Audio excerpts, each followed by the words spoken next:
खुलुमबाय। आङो गिबियाव साबायखर बावग्रोनो सानदों।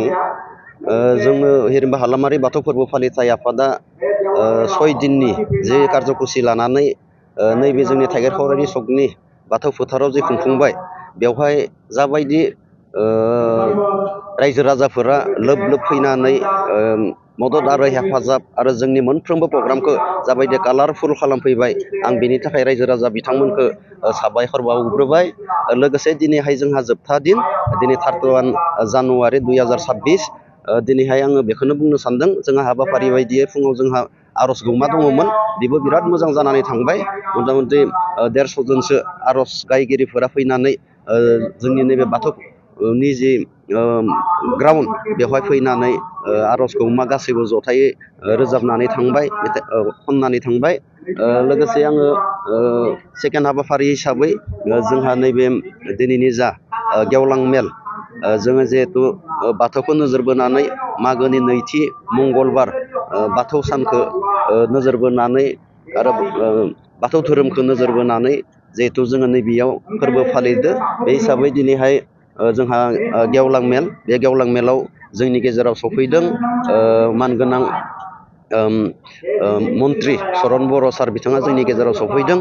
लोगोसे थि बुंथिगिरि हिसाबै जोंहा अलंबार बुब्रबहन स्वर्गीयारि बारग' फोसावदिं दुलाराय बाथौ गौथुमनि आरो जोंनि गेजेराव आलासि सफैबावदों रमाकान्त बसुमतारी गागि लिरगिरि, बिथांमोना जोंनि गेजेराव सफैदों। आरो खोब माने रायजो राजाफोरा ओरैबायदि माने जोंखौ नैबे दिनैनि जा गेवलां मेल बेवहाय लोब लोब फैनानै जाबायदि सहजुग खालामफैदो, आंनिफ्राय जोबोर गोजोननाय मोनदों। मा बुंनो सानो? जोङो इनायनो माने गोजोननाय मोनदों।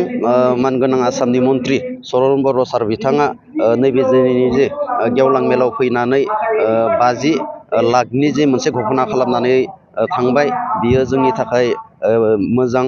मानो होनना बुङोबा दिनैहाय हिरिमबा हालामारि बाथौ फोरबो फालिथाय आफादा दिनैहाय नैबे जे जों मेला खुंफुंबाय थादोंबा जोङो धोरोम फालिबाय थादों, बे हाया जोंनि 6 बिगानिबो बारा जोंहा हा दङ।